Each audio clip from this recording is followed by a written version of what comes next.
instead of increasing it, how can I make the same amount of money but work 10% less? So be more productive in a least amount in a lesser amount of time, I guess. Yeah. But still make the same amount of money, where everybody else just looks at, let's just make more money. Yeah. And that's like, what they how think many success more is. deals do I have to do? Yeah, growth doesn't have to look like that. No. You know what I mean? Like, there's different ways of looking at it. Welcome to the Hit Home Podcast. You're here with Natalie Hashka, city girl turned entrepreneur who transformed a dream into a successful real estate brand, making her first 6 figures at just 20-something from a house flip.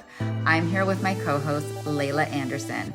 And this is where we come to have raw conversations and build real connections around life, entrepreneurship, personal growth, pop culture, and real estate.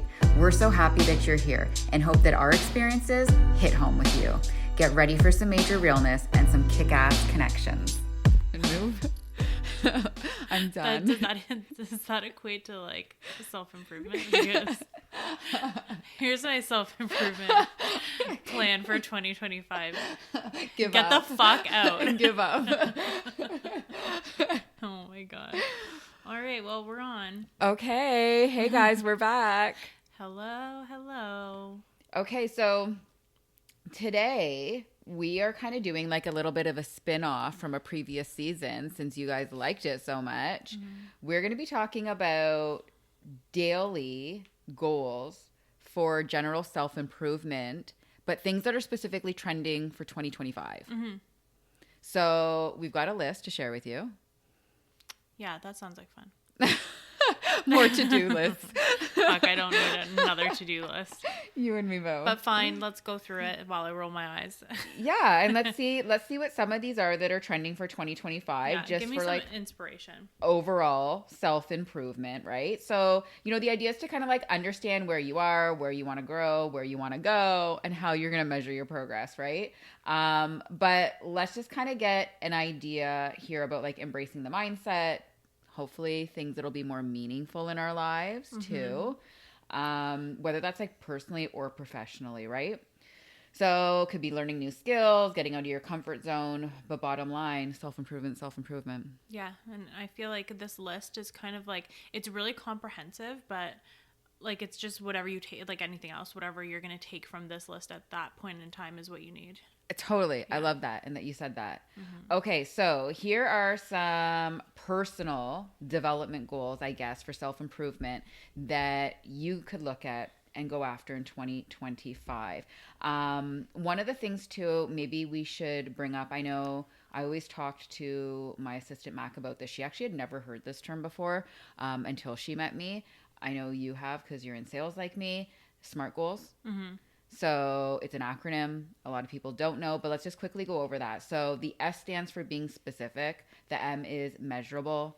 A is being attainable. R is relevant. And then T stands for time bound. So you just want to make sure that anything that you incorporate into your life kind of follows the SMART goal pattern, right? So that you can actually make it attainable.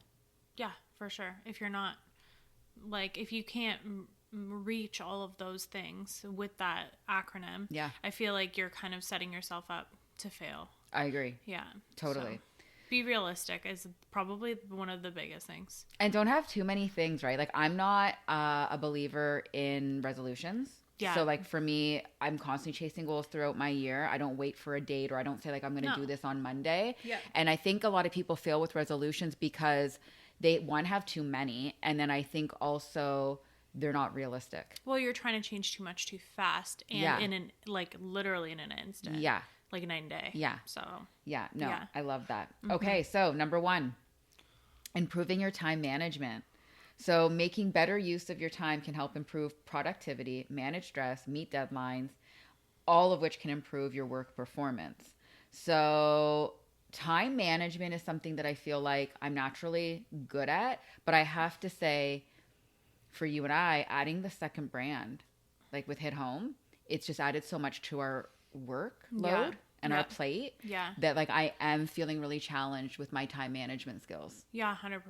I think it's a matter also of like priority too, because this is like kind of like a fun project for us. So like we can, like, as much as it stresses us the fuck out, it can take like a back burner on like just timing wise. Well, real estate though is timing is of the essence, right? So like when you have to do an offer and things are going to expire now and you have to get through this showing, like nothing else you can take precedent, right? Like you cannot wait in real estate. Yeah.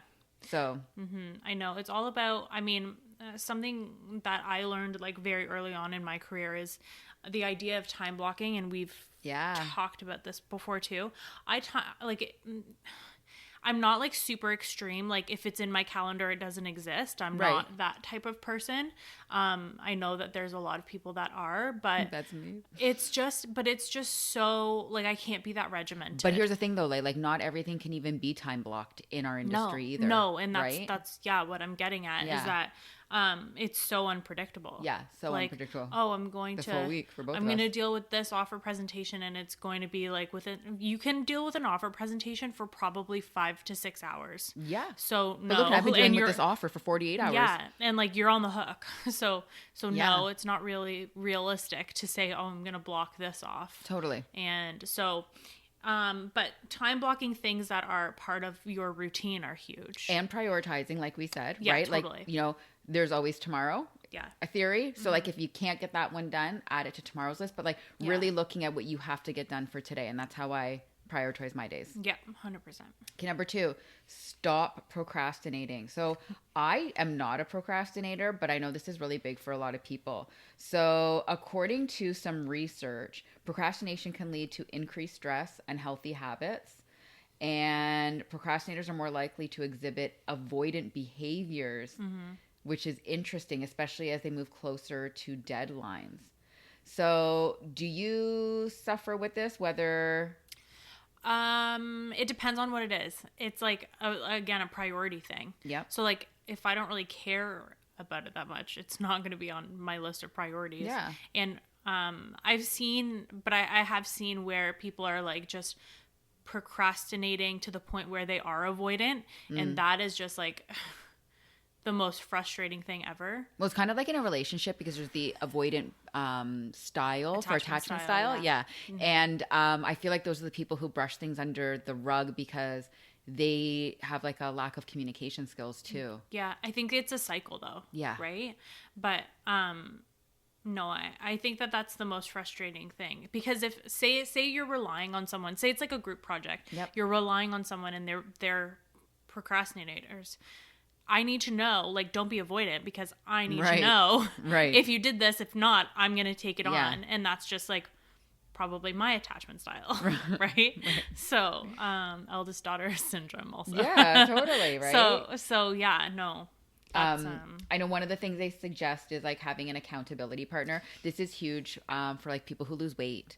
Yeah. Having somebody that they can like check in with or whatever. Yeah. Or who's expecting to hear from you. Yeah. Yeah. It's exactly. like a coach. Yeah. Yeah. Mm-hmm. And that's why like even working out with someone sometimes works better. So totally try that if you have an issue with procrastinating. Mm-hmm. Number 3, limiting your social media use. So this is funny because I think one of the biggest misconceptions about me in the last couple of months, and this has come up in my DM. So I don't have a lot of followers, but I have a high engagement account and I cannot keep up with my DMs. And my DMs are rarely real estate related. They are, but like it's more lifestyle content that people are messaging me on. So it's not a priority of mine when I have like a bunch of email inboxes, pages, and texts and calls that are real estate focused, right? Right. So I try to take a time, like whether I'm on the treadmill or something like that in the morning, and get back to people with my DMs. But a lot of people think I spend a lot of time on social. I do, and we just talked about this today, I do what I need to do for showing up and providing content for my account. And I very rarely consume, and I'm not on there. Like I'm not a scroller.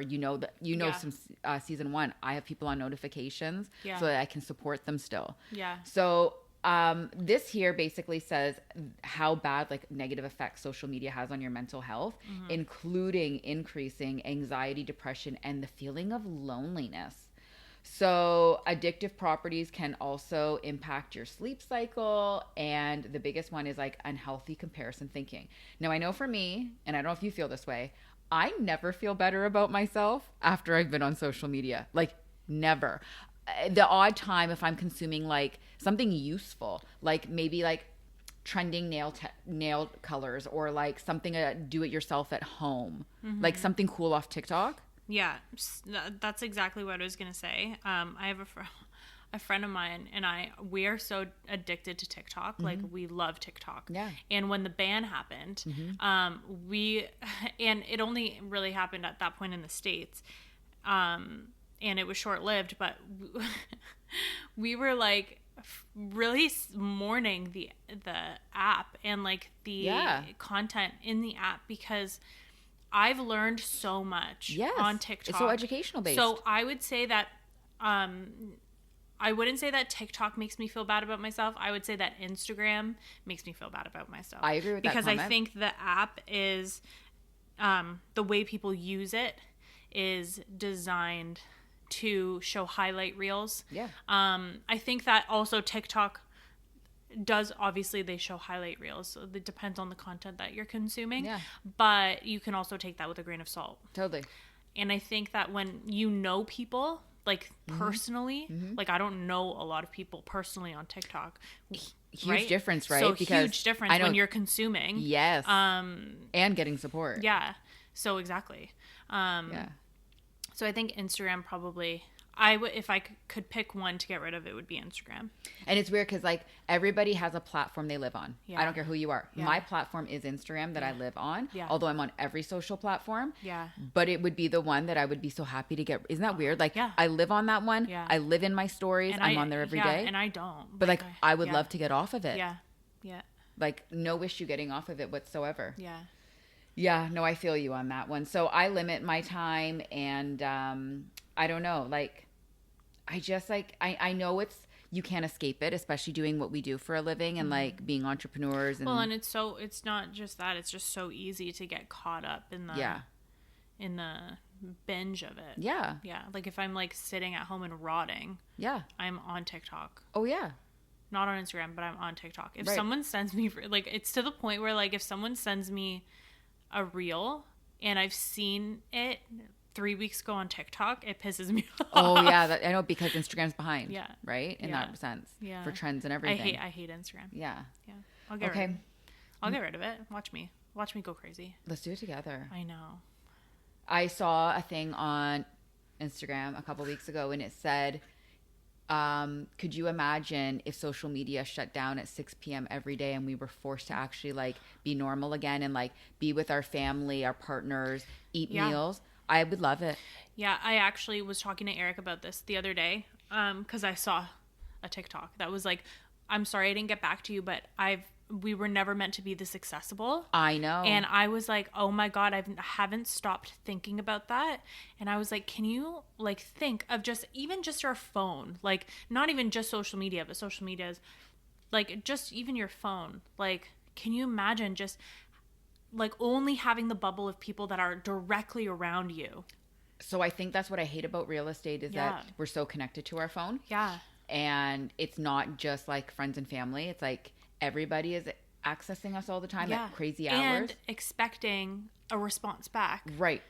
And it's just like exhausting. So like it's actually exhausting. Like in the real estate world, I know a typical response is like the regular business world, I feel like 24 hours is normal. In real estate, I feel like it's like much faster turnaround time that people expect a response. If you don't get back to someone within 30 minutes, you're really shitty at your job. Totally. Yeah. And last year, I really tried to put the boundary in place of not feeling like I had to get back to people. And this is like close friends of mine. Like people would send me a message and I would be like, okay, I'm going to look at it. Mm-hmm. I'm going to decide if it needs my attention right now.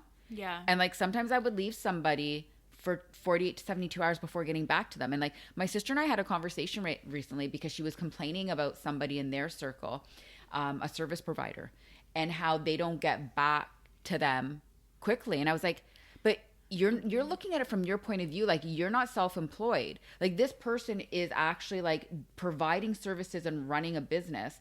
And then they all have to their only client also. Triage their calls and get back to someone and take the time. Yeah. And I said, like, you're not their only person. And like too many people think that we're so accessible and that we have this like, I don't know, it's like an unwritten rule about the time in which you're supposed to get back to somebody on. Yeah. I just don't agree with it. I know. And I feel the I know, pressure. I hate it. I hate it. Yeah. It's not for the weak. No, not at all. It's exhausting. It is, yeah. Okay, so next one, we have practicing self-care. I mean, this one I feel like has been at the forefront for years, but the idea is to make a goal to create time to focus on yourself. And I think self-care really does boil down to different things for different people. To 100%. Right? So you can incorporate more self-care practices or routines. It could be mindful breathing. It can be meditation. It can be journaling. There's lots of things. It could be for somebody getting their nails done. It could be like me, working out is my self-care, right? So everything looks different to everybody, but I think it's just carving out like you time and what fills your cup. Yeah, you have right? to see what brings you energy. Right. I think that's what the biggest thing is with self-care is just like what's going to renew your energy that you put out. Yeah. Because there are energy suckers and you can't really avoid that entirely, but you can take care of yourself and restore your own energy. Yeah. I agree. So that's a huge priority. I just think you need to do whatever makes you happy, that you love doing, and carve time out for it. And I think that is something that should be scheduled. Like, I know we talked about this in the previous 100%. season. My broker, when I first started, he was like, you work out, time block it, put it in. If it's not in your schedule, you're not going to do it. And like, you know, I felt so guilty doing my workout or getting my nails done and things like that. My hair, like, I rarely get done. So it's a long appointment, but it's so infrequent. So it's not that big of a deal. Yeah. But it's like the more frequent things. Yeah. You know? You have to. Yeah, I agree. Because like you can't pour from an empty cup. No, never. So. Okay, so the next one's an interesting one. Working on public speaking skills. So this is a valuable skill that can lead to professional development opportunities. Another big reason that people do this is it builds confidence. So while you're building presentation skills, you're also getting more confident. And the biggest one is that it helps you be a better communicator. Yeah. So I got thrown into public speaking, not by choice. It was in I hated public speaking in school, like having to do presentations. Yeah. I had my little cue cards and stuff like that. But like I did it. It was fine. But I had the worst self-esteem in school. I know you talked about that in the previous seasons. Yeah. But public speaking, in the school system is like a big deal for people. It is. And I feel like it's worse now for this generation than ours. Oh, I don't know. I don't know what it's like now. Yeah. I feel like it's worse. I just feel like you mean behind their phone, like their skills are worse, you mean? Yeah, like I feel like we always had like nerves around it and doing it. It like for some it didn't come easy in our gen, right? Yeah. But I feel like it was just so common. Like you knew you'd have to like read a book out loud, or like get up in front of the class or like do a part in a play or something like that. Yeah. I feel like this generation that my nephews are in, people are just so behind their phones. Oh yeah. And I just feel like I don't know, like I don't know if they're coddled more or not pushed out of their boundaries, but something is different in the school system. Their self-esteem is just shot. Right. So like because they do live behind their phones, it's a completely different dynamic even approaching like doing a presentation or anything like that. Yeah. And I feel like even if they did do something like that, it was like so unserious. And I remember like in school like taking it seriously. Yeah. But I think because the kids can just like constantly talk. Right. And communicate, but like it's not in the best way. No. I feel like it just makes them just be little shits. Right. You know, for lack of a better term. I totally agree. Yeah. Yeah. In my first career, I was like totally thrown into this because I had to do presentations for like plastic surgeons and dermatologists, which was like really weird being in my early to mid 20s and having to like man that kind of room. And like that was something that it was new to me. Like I felt fine doing it, but it was certainly weird having to go do like a lunch and learn at like a doctor's office, you know, and I was so young. And then I fell into teaching at George Brown College, which was also really weird because I had gone to do a presentation there, and that's how I guess I got recruited is the term. And it was just one of those things where I think you can either man a room or you can't man a room. And just going back to even like teaching, like just because you're good at something doesn't mean you can actually teach it and you're teachable. No. Right? Yeah. Some people can't explain and break it down and show someone how to do something, even though they're amazing at it. Yeah, they're just good at it. Yeah. Right, exactly. Yeah. So teaching is like a whole different ballpark. And you know what's so weird? I would never, if we have a lot of teachers in my family, my cousins and stuff, I would never, if to go back into high school and been like, I want to be a teacher, but then falling into it at George Brown. Yeah, you liked it? So rewarding. Yeah. And like, I would totally do that. Eric was like, you know, you'd be a really good teacher. I'm like, really? I feel like I would hate it. But like, teach what? But not only teach what, but also like, dealing with like I don't know it's different now being a teacher though, because like I have like my aunts were teachers and stuff too, like so my mom's age. I feel like now it's so political. Yeah, but like nobody really likes it though now, because like you can't really control your room. The kids have so much say. There's safety issues at the schools now. Entitled. Like a lot of teachers don't feel safe.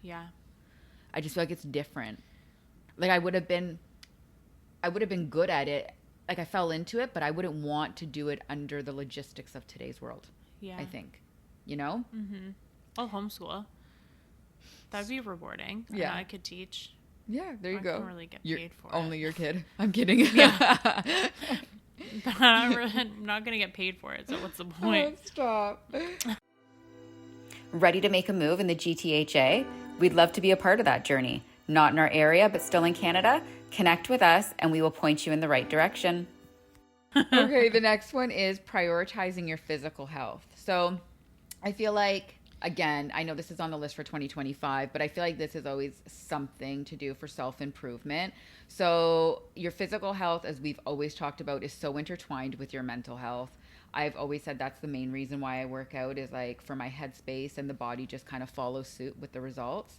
But exercise can improve your coping abilities, self-control, and self-esteem. It can also improve your sleep hygiene, which can lead to better moods throughout the day. So, you know, even if you're just taking like a 10 or 15-minute walk after meals. It's my favorite thing to do. I know, I love walks. Yeah. It doesn't have to be anything major or high impact, right? That's what I think people overthink this. I think they just get like intimidated by it, I think, very easily, especially if you're not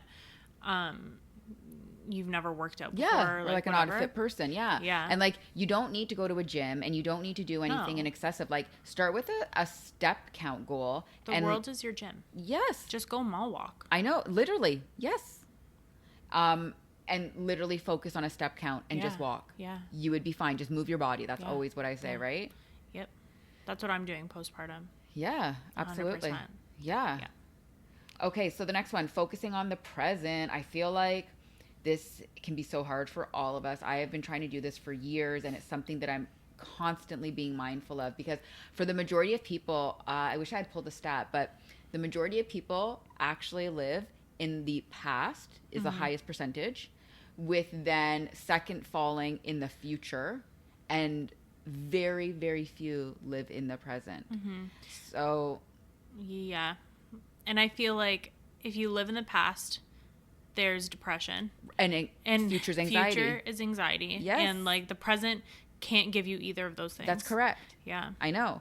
So this is something that I'm constantly reminding myself to be present with. Certainly it helped starting dating last year for me, being present. And just kind of like taking things for what they were and living in the now. Yeah. But letting go of the past can help overcome feelings of regret or shame, things that could potentially weigh you down.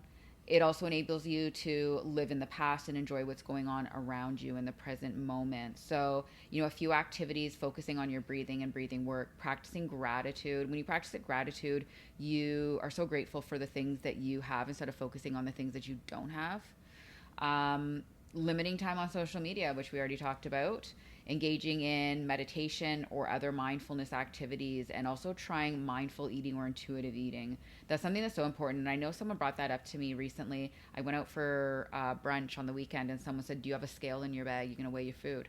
And the thing is like when you weigh your food and you count macros, it allows you to eyeball portion size. Because you get used to it. Right. Yeah. And I practice intuitive eating for when I am out for dinner and I'm not weighing my food, and for when I'm on vacation and things like that. Yeah. Obviously, it's not going to be like to a T, but I always make the better choices. Yeah. So that's interesting that is the last one on this list, is like mindful intuitive eating, because they say that people overeat if they're watching TV or if they're on their phone. So like I'm big on staying off of my phone while I'm eating. But it's been proven that you actually don't feel satisfied. So satiated. Yeah. But that's not the word I'm looking for. Satiation. I don't know if that's a word. Doesn't kick in. Okay. When you're on your phone, and there's a delayed response right from your head. You're distracted. You're distracted. Yeah. Right. You're not paying attention to how it's making you feel. Right. Yeah. Exactly. Yeah. Like an entire bag of chips is not going to make me feel like shit when I'm in front of the TV. No. But if I was sitting at a table with nothing to distract me, I'd be like, did I just eat a whole entire bag of chips? What the fuck? Exactly my point. Yeah. Right. And you actually are thinking about it. Yeah. Yeah. So I think everyone can just try to be present, all of us. Working towards better work-life balance. This is such a joke. I mean, we've talked about this on previous seasons.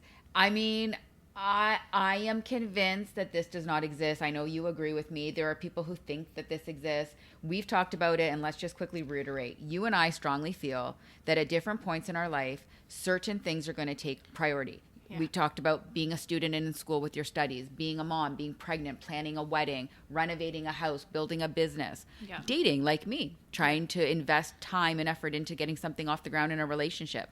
Yeah. So I feel like your priority is going to ebb and flow and shift depending on where you are. And I do not think it's possible to have work-life balance now. If you're an entrepreneur, like, it's very, very hard. Very, very. You're right. Like super hard. If you work a 9 to 5 and structured hours with days off, then it's kind of made for you. Yeah, I think you're right, actually. Right. So like it I don't know, but yeah. I think you're right. And I think it's designed and set up that way, which is nice. But as an entrepreneur, I don't think that. And specifically, our industry is just such a different ballgame. You're just always on. So. Because like you can be an entrepreneur and be like in an industry that sleeps. Real estate doesn't sleep. Yeah, that's a big thing, and like people don't understand. And like certainly the men I've dated, unless they know someone in real estate, like they're like, what? They don't understand. Yeah, like what do you mean you're doing an offer until 1 o'clock and you're working? Well, yeah, and that's the thing. Like sometimes I'll message like say for instance, there's like an offer presentation, like. And it's getting like too late, I'll message the other realtor and be like, you want to just go to bed? I know. Let's just go to bed and deal with it in the morning. Sign back the irrevocable. But then you're afraid also at the same time, like you just want to get it done. I know. Because then it's done. And then it's done. So it just doesn't, like, it's hard to understand if you're not in it. But work-life balance for real estate, I truly believe, like, if anyone tells you they have a really good work-life balance, then they're bullshitting. Yeah. And they're trying to keep up like a facade. No, I know. It's super challenging. I mean, it's hard to avoid burnout. Yeah. And I think if you have work-life balance, you probably don't experience the burnout and things that we go through. Yeah. Because we have a high burnout industry. Yeah. And it's also feast or famine. So like I feel like everything comes at once in real estate with our two main markets. Yeah. The thing is like nothing, it's not like the house is burning down. Right. Okay. So nothing's on fire. Right. But for whatever reason, we treat it like it is. So like if someone calls me, it's the opportunities that you can miss that are they're fleeting. Yes. Very often. Yes. So like it's hard to justify not answering the phone. Right. And leaving your phone in the car and going to, I know your face just dropped when I said that. I know. But leaving your phone in the car to go play with the kids at the park. I can't even imagine. I know. Yeah. And like we talked about this on a previous season where. And then you're just going to get to the car and look at your phone anyway. I know. So I don't know. When I was feeling really overwhelmed, I remember speaking with my family doctor at the time, and I don't remember, we were just like hashing things out. And then I was like, I don't know, like, do I like cut out my workouts? Like, what do I do? And I remember she was like, no, that's like the last thing you cut out. That is your time. Yeah. Like, you cut other things out. And then I remember I started cutting my social time out. Like I would be like, I don't need to go out for this dinner. And then it was my OT, my occupational therapist, who was like, no, you live alone and you have a business that is a solo business. You actually need human interaction for socialization as a human being. Yeah, like a functioning member of society. Right. So like I was so horrible for cutting certain things out in my life, like cutting out my gym time or like cutting out social time. And I was filling it with meaningless to-do lists and workload. Yeah, because you thought that that was more important. Isn't that sad? And it's not. That's how we're hardwired. I know. But you also, I think a big part of it is like remembering why, especially as an entrepreneur, like why you're working the way you're working. Yeah. And remembering that like you still have to nurture that why. Yeah. Or else the why goes away. Right. Right. And like, I know our broker always mentioned to us, be mindful of like what you put on social media, because like clients are on your page. And like I've talked about this so many times. It was hard for me to put the music that I like on because I thought I would be judged for the kind of music that I like. And then it was also hard for me putting personal things on because I might have like a client reaching out to me at 10:30 at night, but I'm out and I chose to put what I'm doing at that time while I'm out on a story and share it with people. And so, someone might be like, I was afraid of that too in the beginning. I know I'm not now. No, I'm not now. But in the beginning I was, because there's like this invisible line between the two. And so it's hard to be transparent and like show your life, but also have like some kind of work boundary. I know, because it makes it look like, okay, well, she's not going to answer her phone because she's out for dinner. How dare she? How dare she be out for dinner? How dare she be out at 10 o'clock at night and she didn't message me back about my whatever fireplace not working. Yeah. Fucking. I know. Yeah. I don't know. I think that it, like, to just piggyback off of that, I think that social media is really good for if you are comfortable sharing your personal life. I think that it's great to create not just like being top of mind, but create like fans. Like it's literally raving fans. Stop! I laugh because we've joked about this about my page. It's true, because the people who actually like, if they like and relate to they're gonna root for you. They're gonna root for you. Yes. And they're gonna become your fans and your friends. Yes. And who is better to do business with? I know. So, like I have a lot of clients that have turned into friends. Yes. Same. Because of that, because I've posted things online that are highly personal and that they resonate with. Right. Hence this podcast too. Exactly. Right. So, yeah. Okay, the next one, developing a growth mindset. I feel like this has gotten so much hype in the last couple of years too. It's so like woo woo. So like woo-woo. Shut up. I don't want to grow right now. No. So, okay, having a growth mindset means believing that success comes from constant self-development.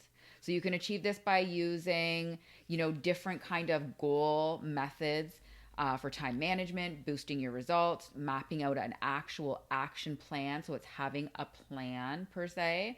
And this method involves addressing areas of wasted energy, establishing personal standards, and reflecting on what does and doesn't work. So it just like is so triggering. Yeah, I don't know. It's just like it's like, don't tell me what to do. Like, no, I don't need to. So the company that I started with, like in real estate, right? Everything was like, oh, you have to have a growth mindset. Okay, well, they preach that a lot. It is exhausting. It is exhausting. It's so exhausting. And like sometimes people don't have the same goals. So why are you telling me that I need to have a growth mindset when this is where I want to be and that's where that person wants to be? So we're not going to do the same thing or have the same mindset about certain things. And I need to piggyback off this because I remember a few years ago, it's probably not proper for me to go into too many details here, but at my particular brokerage, there is a a percentage of which they suggest that we increase our revenue for every business plan annually, okay? And I remember this one time, it was after my accident. I was in the meeting and they were saying, if any of you need help doing your business plan or whatever, let us know. And they're great for supporting us in that way. And I said, well, has anyone ever thought about, like, instead of not increasing, like, their GCI, gross commission income, by X percentage, what about if you're happy where you are and you want to stay at X amount of dollars or X amount of deals annually, but let's say you start looking at it differently like me. So instead of, like, increasing what I want to make every year by, let's just say 10%, okay? Instead of increasing it, how can I make the same amount of money but work 10% less? So be more productive in a lesser amount of time, I guess. Yeah. But still make the same amount of money, where everybody else just looks at, let's just make more money. Yeah. And that's what they think success is. How many more deals do I have to do? Yeah, growth doesn't have to look like that. No. You know what I mean? Like, there's different ways of looking at it. Yeah. But everyone, that's the point I was getting at, is that everyone's ideas of success is different. Yeah. So, like, yours looks different than mine. Correct. Mine looks different than the next 100 people behind me. Absolutely. So it's not like a one size fits all. So growth mindset can mean 100 different things. Yep. So it's very subjective. I agree. And even saying that, you've had a successful career or this is a successful person, everybody associates the word successful with money. Yeah. Like, that is not I the had case. a successful year last year. I did 3 deals. Right. Like, if I looked at that, I'd be like, like, who does this person... Right, but maybe they found success in something else, though, for them. Yeah, but that could just be their success. Like, that's right. how... And yeah, like, I don't know. It's hard being in this industry because more is more all the time. And there is this level of greed. Yeah. And people always striving to be, like, the biggest dog on the block. Yeah. So it's hard to not get wrapped up in that. But, like, I would be fine dropping this one. I just feel like it's been overplayed and it's been around for a while. I just feel like, it's repetitive and, like, very, like, how, like, the whole self-help industry just went fucking crazy? Yeah. That's what it reminds me of. Yeah. Okay, next one, boosting your communication skills. I'm all for this because you and I have talked about this. I feel like they didn't put enough emphasis, at least for our generation, on communication skills and business skills in our curriculum in school. And I feel like so many people would be so much better off if we had everyday math as opposed to, like, the math that we learn. Like calculus? Like, yeah. What do I need calculus for? If we had, like, real business skills in school. Yeah. And if we had real communication skills, because the communication skills that we learn are unfortunately subconsciously given to us from our atmosphere and how we're raised at home. Yeah. Okay? Yep. So unless you go out like I did in therapy, and what we have spoken about in a therapy episode is going out and actually learning how to communicate and get your point across without raising your voice, without being you're defensive. You're a product of your environment. So if you're not working on communicating in a different way that maybe you want to, then you're never going to unlearn skills that you or unlearn skills or anything that you've been taught subconsciously.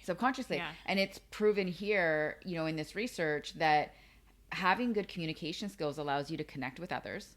So, like, that's good for business. It's good for romantic relationships. It's good for if you're a parent. Yeah, just any type of relationship. Anytime. Yeah. Building rapport, which is huge. Yeah. And then also helping you resolve conflict. And I feel like, you see... That's the biggest You thing. took it out of my mouth. Like, it's so interesting when I see couples and it's like, some will say they never fight and then others say they bicker all the time. And it's like, it's so dependent on what their communication style is independently and then how they come together. 100%. I have family members that, like, bicker all the time, all the time. And it's funny because, like, Eric and I we don't fight. Yeah, you don't look like you would. We don't bicker. Yeah. Like, if there's something that we really disagree on, then will talk about it and maybe get pissed off, but then like it's resolved.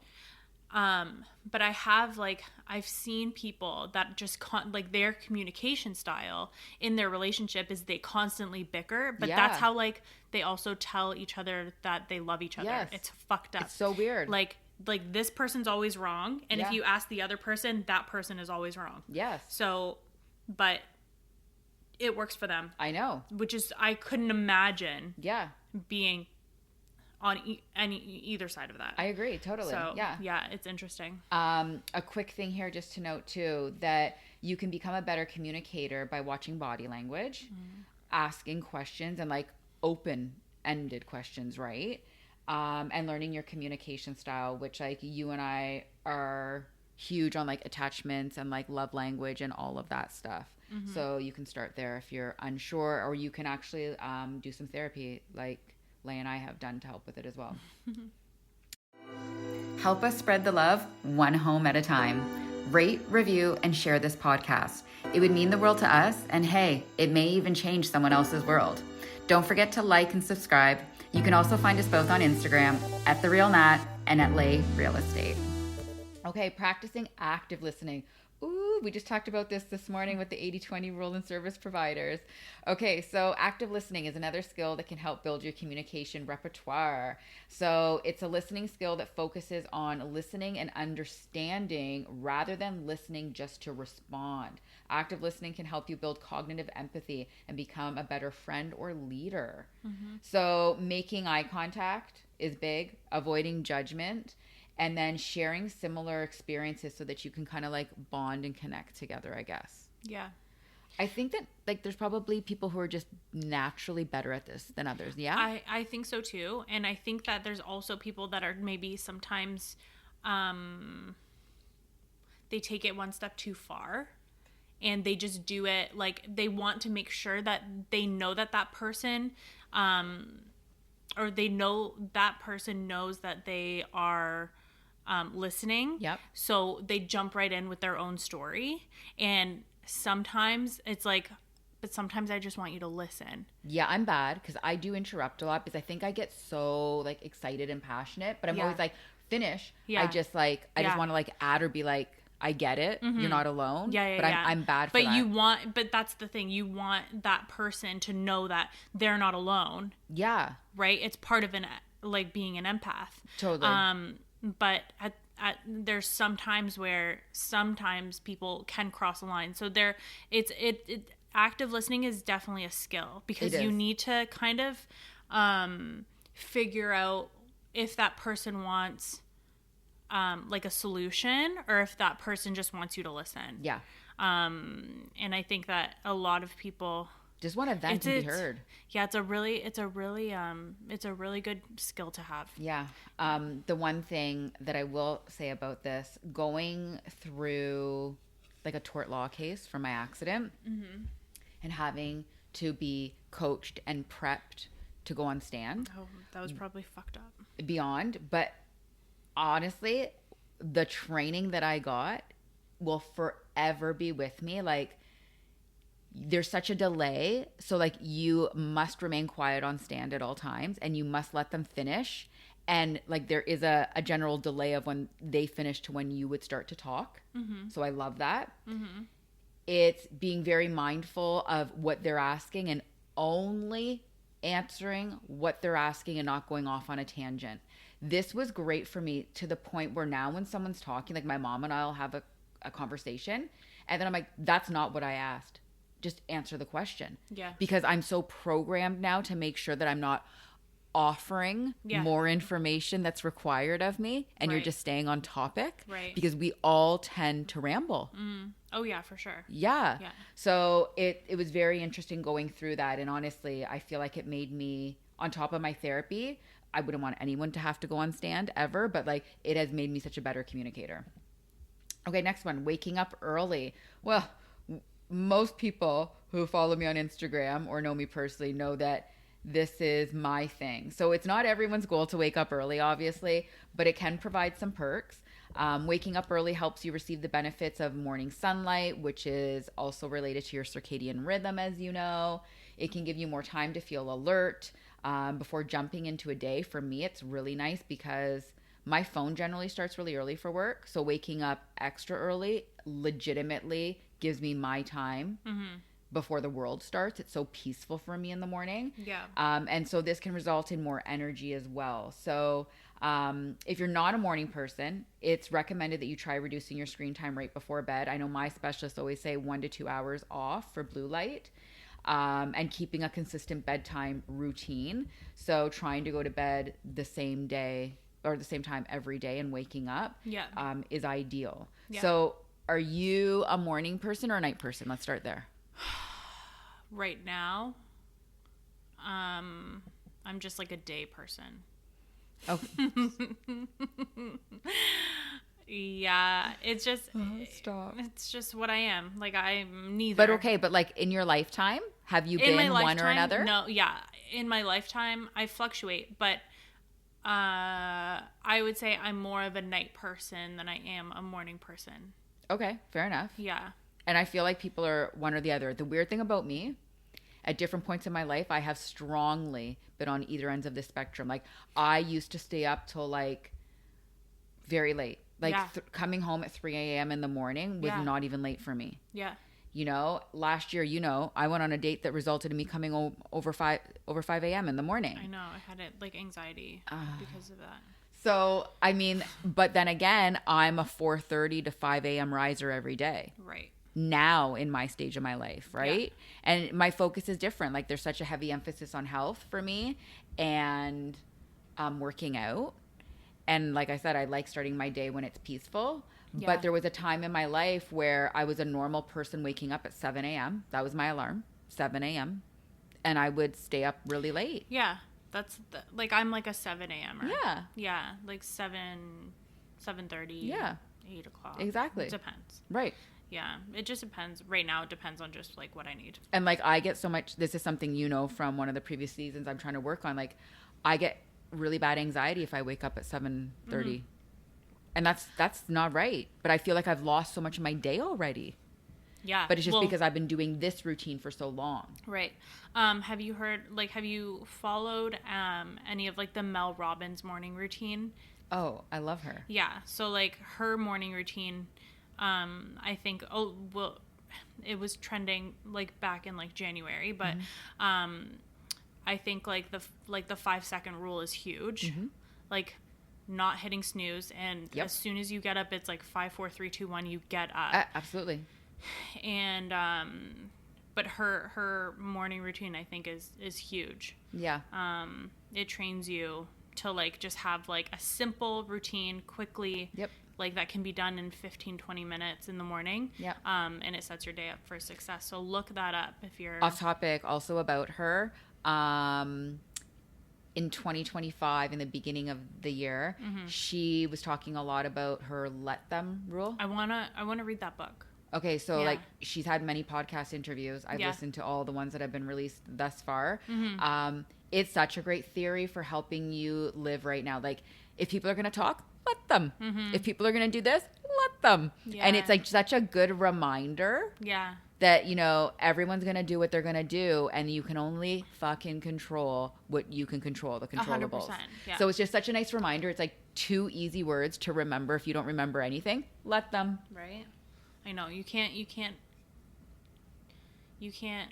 control anyone. No. Like, you can only control yourself too. And your reaction. Yeah. Maybe not your first thought, but your second thought you can control. So definitely. I learned that from Miracle Morning, Hal Elrod. Yeah. He's the GOAT. Okay, building your emotional intelligence. So this is one that I do pride myself on. I think emotional intelligence is like way more important than like your IQ, in my opinion. And I feel like this got, at least for me, I feel like emotional intelligence really started to have a play like 2010-ish, in and around there. And I feel like it's something that stands out in the business world. Like you can tell if someone's got for sure a high emotional intelligence or not. And like you have to have a high one to be a leader. Yeah. Or if you're in any type of like sales or anything like this, like you have to be able to read the room and respond appropriately and not irrationally. That's right. I think a lot of times people who don't have high emotional intelligence just completely act out of pocket, especially in such a high pressure job. So, and for some people who don't know what emotional intelligence are, so let's quickly go over that. So it's a skill that can help you better understand your emotions and the emotions of others. So it can improve your emotional regulation. So that's, I think, a big thing is people don't know how to regulate their emotions. That's the first step. Yuck. Yeah. And how you have self-awareness while also enabling you to interpret and respond well to others' feelings. So emotional intelligence by practicing active listening, which we spoke about, setting boundaries, doing your homework, asking for help when you need it, which is one of the parts that is super hard for me, as you know. I think asking for help for anybody is hard. And, you know, Mel Robbins talks about this.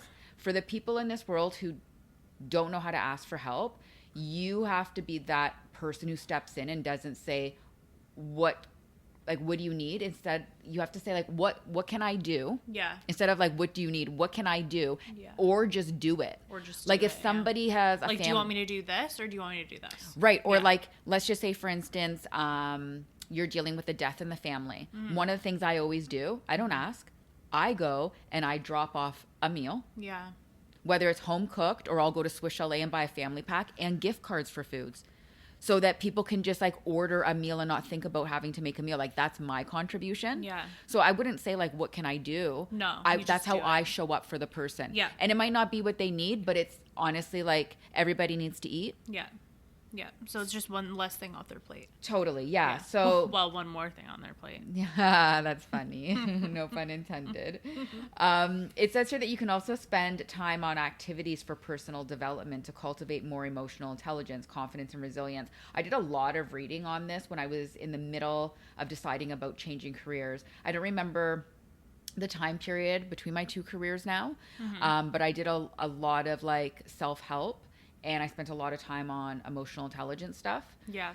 And I think more people could focus on it because I think the biggest thing is like regulating emotions. Well, I think that it's more important now than ever because I think a lot of people now, just where our society is going and how our society is constructed, like people have no social awareness whatsoever. No. And it's just so skewed. Yeah. So I think it's more important now than ever. I agree. Okay, the next one, effectively strengthening your leadership skills. You know, not everybody's a leader, and that's okay. You know, some people want to be led. And like, even in a relationship, right? It's like a pack of wolves. There's always a leader. So becoming a better leader can bring many benefits to you and your career or your team. Developing leadership skills can help you learn from your team, make better decisions, improve workplace environment. It can also help you improve team member engagement, enhance productivity, motivate your team, or keep long-term employees. So, I mean, there's a saying, it's a famous saying. I certainly have experienced this in many workplaces that I have been an employee at. The fish is rotten from the head down. And so you get a bad employer, you get a bad manager, a bad leader, right? And we're done. I'm kidding. And that's a wrap. That's a wrap. Thanks for tuning in, guys. Thanks for coming out. And it is true. The fish is rotten from the head down, you know? So if you look at any kind of workplace structure as like a pyramid or a triangle, you know, the top dog has the most significance in what it holds and how it trickles down to everything underneath. Yeah. So I think for people who are in leadership roles, if that's what you've chosen, I think that you have to do these things here that we just read off in the list. They just have like such an integral part. You do. And I think a responsibility. Yeah. Right? Yeah. Like you sign up for that. Yeah. Then like you need to know what you're signing up for. Yeah, you have a huge responsibility. Yeah. Agreed. Okay, the next one, network within your industry more. Now, this is funny because last year, you kind of brought this up at my Bubbles and Brunch event when you said, well, I mean, I could do this more. I just don't want to do this more. And the thing is, I feel like a lot of people don't always want to network in their industry. Yeah. And like when you work so much, it feels like it's just another thing that's added to your list. But they say networking provides a great professional development goal.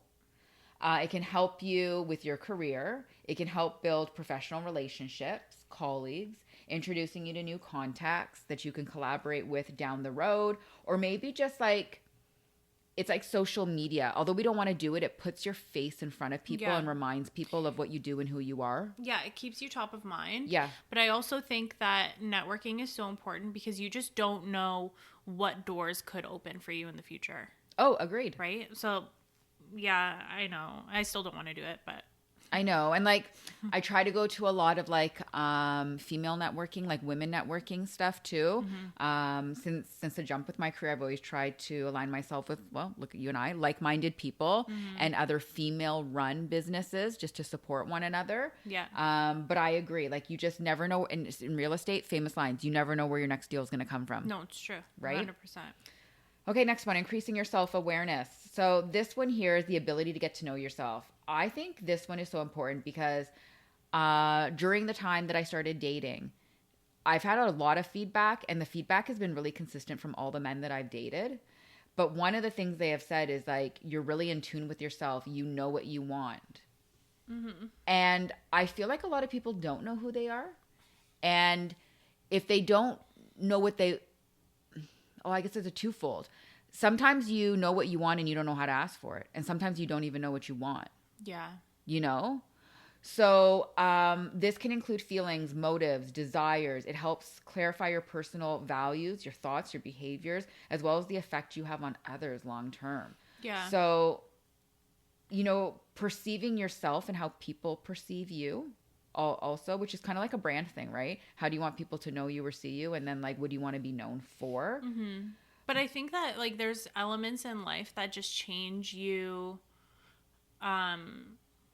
so fundamentally that can always just change. So you can have like you can have a good sense of self-awareness at that point in time, but you can also change in the future. So like kind of where I'm at right now. You're like ever changing. Like you can change if you don't agree with something, like or you weren't aware of something before and you are now. Like, well, those two famous lines. One is, it's a woman's prerogative to change her mind. And then two, you laughed on a previous episode we recorded when I said I was a whip, work in progress, and that was like made famous by J-Lo, that term. And you're so right. Like, I'm actually so happy that you added that on to what I said, because I'm going through this right now and I didn't even think to add that, but you're super intuitive.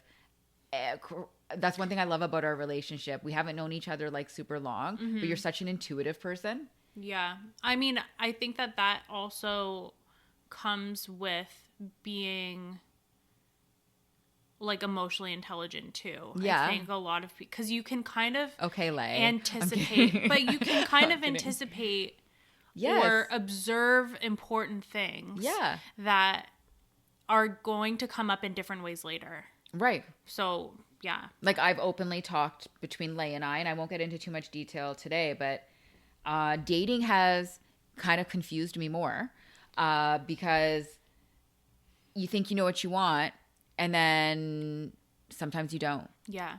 Right. But it's okay to change your mind. Yeah. That's the biggest thing. Yeah. And I think even just like in our social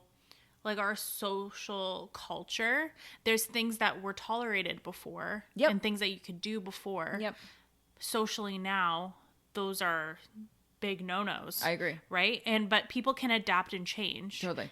As long as you are staying true to yourself as well while being educated. Yeah, I agree. And taking responsibility for it. Yep, agree.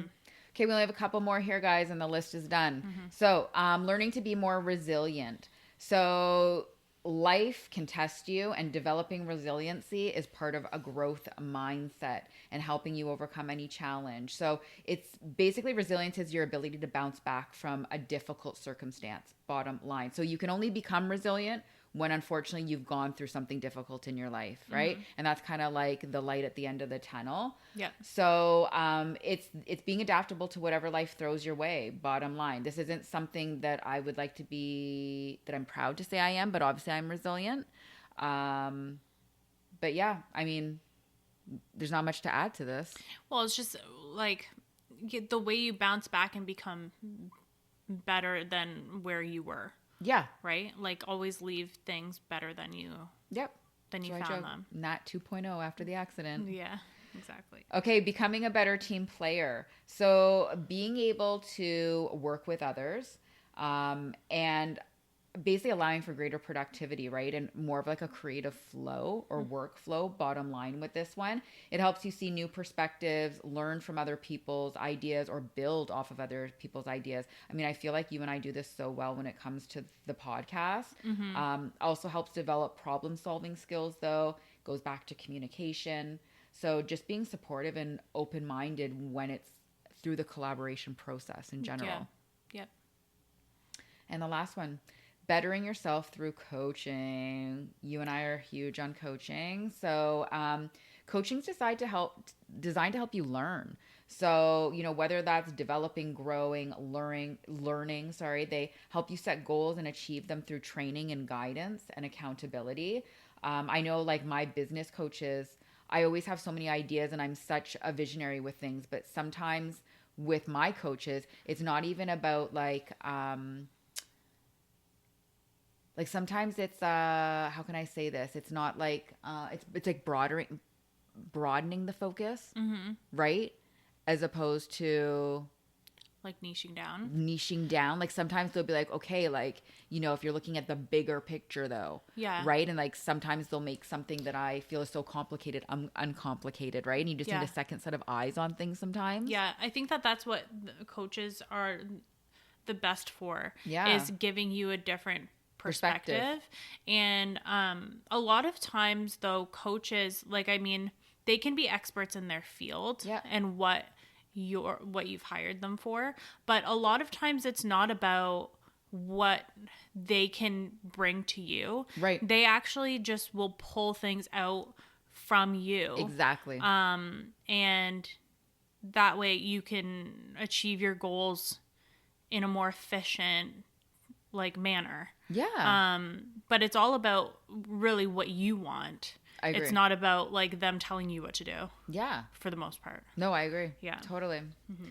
So hopefully with that list of the trending self-improvement tips for 2025, you'll see yourself in some of them. Maybe there's a couple in here that you want to focus on. Certainly nobody should be doing all of these because there was 20 in total. Yeah. But take what you need, like Leigh said. I'm tired. Stop.